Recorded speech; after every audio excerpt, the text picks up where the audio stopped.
Baik, assalamualaikum warahmatullahi wabarakatuh. Salam sejahtera bagi kita semua. Om Swastiastu, Namo Buddhaya, salam kebajikan. Di sini kami dari grup G, sesi B3 Praktikum Mikrobiologi Industri akan menjelaskan tentang penanaman jasa teknik dan pembuatan media pada mikrobiologi industri. Sebelum itu, kami akan memperkenalkan diri terlebih dahulu. Nama saya Ahmad Tobroni Akbar, NPM 1903101008. Saya Meiselinda Susanti, NPM 1903 10 186.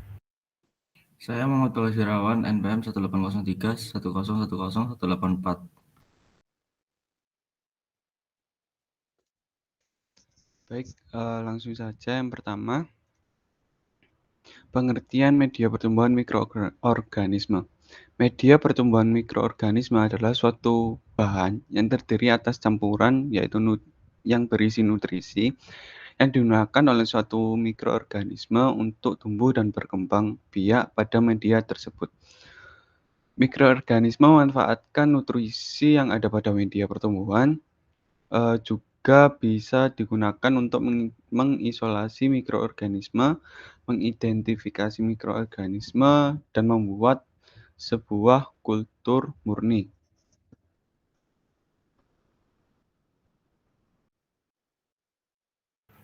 Selanjutnya, prinsip pembuatan media. Dimulai dengan penimbangan, penggunaan pelarut dan wadah, pengukuran pH hingga mencapai pH netral. Semua alat yang digunakan harus steril dan media yang telah dibuat harus disterilkan. Dilakukan uji pertumbuhan dan penyimpanan, serta yang terpenting adalah mengandung nutrien yang baik untuk berkembangbiakan mikroba.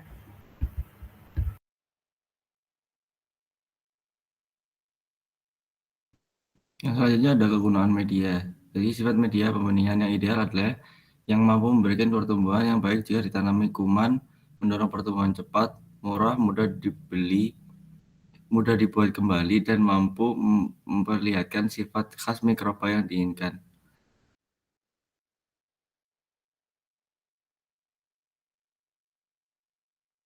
Kemudian kita masuk ke macam-macam media. Nah, di sini yang pertama yaitu berdasarkan bentuk, itu terdapat 3. Ada media cair, di mana media cair ini digunakan untuk pembenihan diperkaya sebelum disebar ke media padat. Nah, media ini tuh tidak cocok untuk isolasi mikroba dan tidak dapat dipakai untuk mempelajari koloni seperti kuman. Kemudian yang kedua ada media semi padat, di mana media yang mengandung agar itu sebesar 0,5%. Kemudian ada media padat, di mana media padat ini mengandung komposisi agar sebesar 15%. Media padat ini digunakan untuk mempelajari koloni kuman, untuk isolasi, dan untuk memperoleh kultur murni.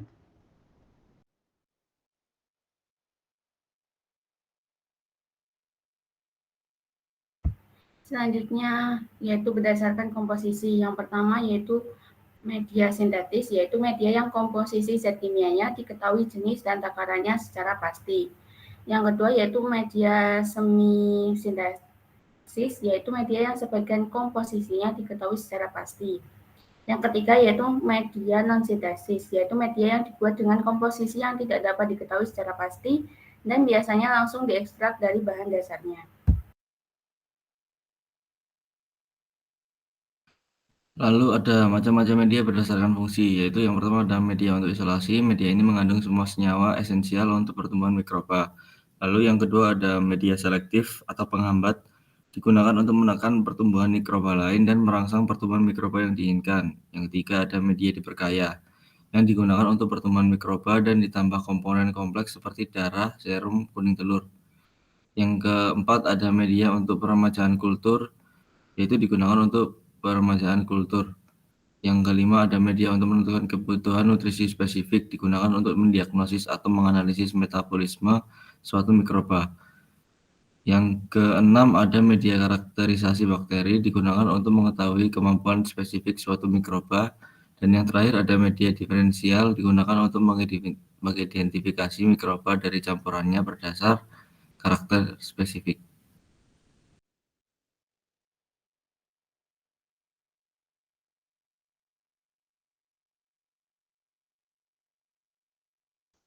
Kemudian ada bahan pembuatan media. Nah, di sini ada yang pertama yaitu bahan dasar.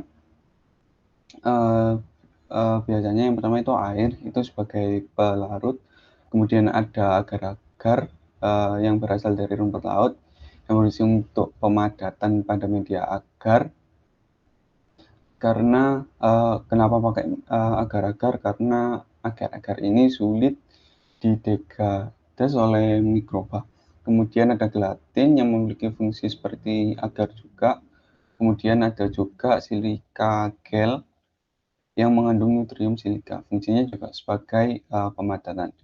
Kemudian yang kedua ada nutrisi atau zat makanan yang dibutuhkan oleh mikroba. Di mana media harus mengandung unsur-unsur yang harus diperlukan untuk metabolisme sel dan pertumbuhan dari mikroba itu sendiri. Kemudian ada vitamin. Nah, di mana bahan vitamin ini sebagai tambahan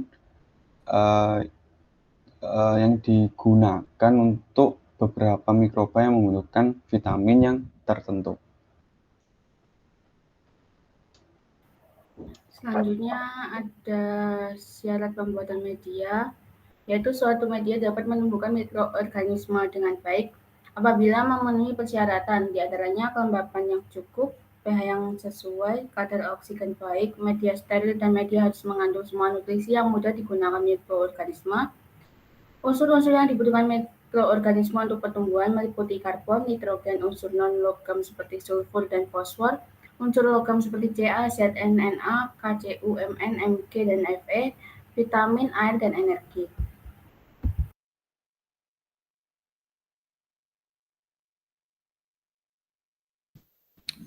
Yang selanjutnya ada nutrisi mikroba. Nutrisi yang paling utama dibutuhkan mikroorganisme adalah karbon dan oksigen. Selain itu, mikroorganisme juga membutuhkan elektron karbon dibutuhkan untuk menyusun rangka senyawa kimia sehingga mikroorganisme dapat tumbuh dengan baik. Elektron dibutuhkan selama reaksi oksidasi reduksi yang dihasilkan senyawa berenergi tinggi seperti ATP sehingga proses metabolisme berlangsung dengan baik. Kemudian ada ciri-ciri kerusakan media. Yang pertama yaitu berkurangnya kapasitas pertumbuhan karena adanya oversterilisasi, kemudian juga bisa karena pencarian berulang, bisa juga karena pH yang berubah-ubah. Kemudian yang kedua ada penyusutan kekentalan, yang ketiga itu media menjadi berwarna keruh, kemudian yang keempat itu tadi ada perubahan dari pH, dan yang kelima yaitu pengembangan akibat pemanasan media yang terlalu lama.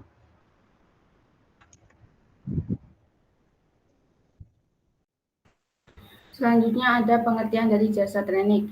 Jasa teknik adalah makhluk yang sangat kecil, terdiri dari satu atau beberapa sel. Biasanya diperlukan alat bantu seperti kaca pembesar atau mikroskop untuk dapat melihat jasa teknik. Makhluk yang termasuk dalam jasa teknik itu misalnya bakteri, virus, dan jamur.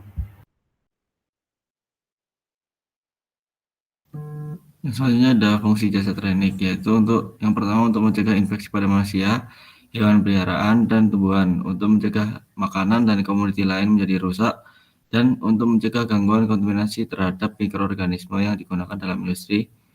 Yang keempat lalu untuk mencegah kontaminasi bahan-bahan yang dipakai dalam pengerjaan biakan murni di laboratorium atau diagnosis penelitian industri, sehingga pengamatan tentang pertumbuhan dan organisme pada media pembiakan khusus.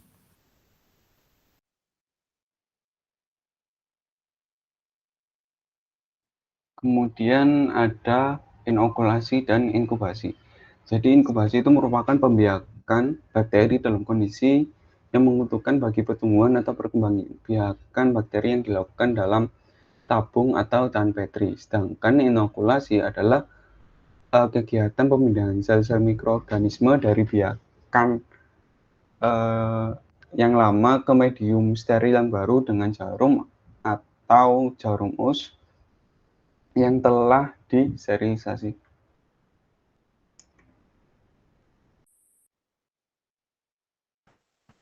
Selanjutnya ada macam-macam metode inokulasi. Yang pertama yaitu splitted method atau cara tebar, yaitu teknik isolasi mikroba dengan cara menginokulasi kultur mikroba secara sebaran-sebaran di permukaan media agar yang telah memadat. Metode ini dilakukan dengan mengembangbiakan kultur mikroba.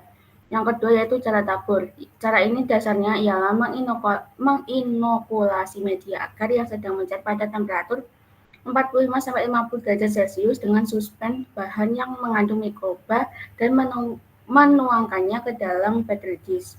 Yang ketiga yaitu cara gores, yaitu umumnya digunakan untuk menginokulasi koloni mikroba pada cawan agar sehingga didapat koloni terpisah dan merupakan biakan murni.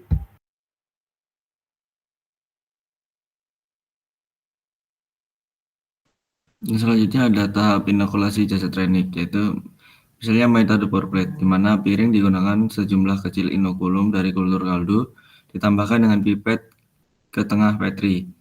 Cairan agar-agar yang telah didinginkan dalam tabung reaksi atau botol, kemudian dituangkan ke dalam cawan petri yang berisi inokulum. Piring diputar perlahan untuk memastikan bahwa kultur dan medium tercampur rata dan menutupi piring rata. Tuang piring memungkinkan mikroorganisme tumbuh baik di permukaan maupun di dalam medium. Sebagian besar koloni tumbuh di dalam medium dan berukuran kecil.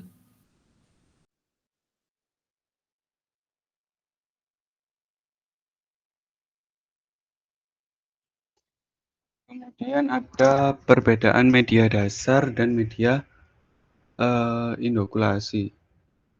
Media pertumbuhan merupakan tempat untuk pertumbuhan mikroba. Media pertumbuhan mikroorganisme adalah suatu bahan yang terdiri dari campuran zat makanan seperti nutrisi yang diperlukan mikroorganisme untuk pertumbuhannya. Sedangkan media inokulasi adalah media yang digunakan untuk mendapatkan hasil pemindahan sel-sel mikroorganisme dari biakan ke medium steril dengan jarum OC yang telah disterilkan. Selanjutnya, aplikasi pembuatan media dan penanaman jasa trenik. Beberapa peneliti melakukan penelitian untuk menemukan media alternatif, salah satunya dengan sumber karbohidrat. Berbagai sumber protein lain juga berhasil digunakan sebagai media alternatif pertumbuhan mikroorganisme. Misalnya menggunakan beberapa biji dari suku Leguminosae, yaitu kacang tunggak, kacang hijau, dan kedelai untuk pertumbuhan berbagai macam bakteri. Selain bakteri, bahan-bahan tersebut juga dapat digunakan sebagai media pertumbuhan jamur.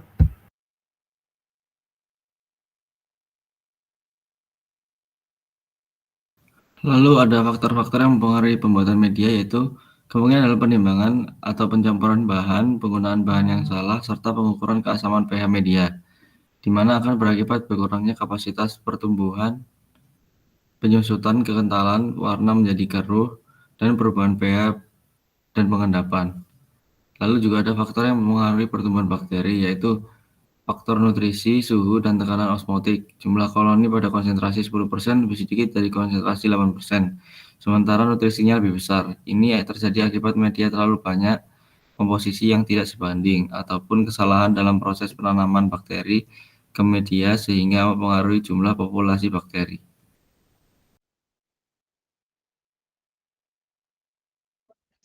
Kemudian kita masuk ke hasil percobaan dari praktikum yang telah dilakukan. Yang pertama di sini ada praktikum pembuatan media, di mana kita membuat 3 media, yaitu 2 media padat dan 1 media cair, di mana media padatnya ada media agar dan media kecambah, sedangkan untuk media cairnya yaitu nutrien broth. Nah, dari hasil pembuatannya di sini untuk media agar ada penanaman air got dan yeast, di mana pada media agar ini itu berwarna kekuningan. Kemudian untuk media kecambah itu berwarna putih keruh, namun juga kekuningan, agak keruh tapi kekuningan. Kemudian yang ketiga yaitu media cair, di mana media cair yang didapatkan yaitu berwarna bening.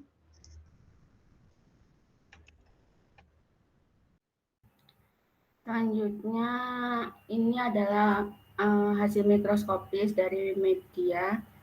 Yang pertama itu pada media agar untuk air got itu dengan pembesaran 10x40 diperoleh bentuk mikroskopis berbentuk fokus, tidak berkoloni dan tidak berinti. Untuk yang yeast dengan perbesaran yang sama itu diperoleh berbentuk fokus, berkoloni dan tidak berinti.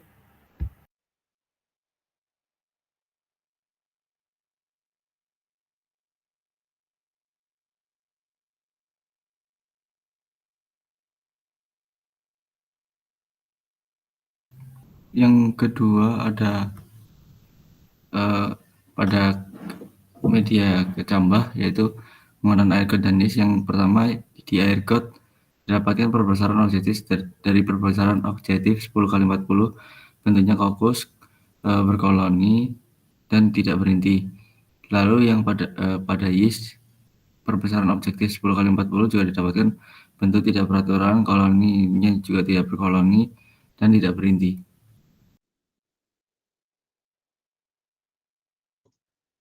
Kemudian untuk yang ketiga yaitu pada media nutrien broth, di mana dapatkan air got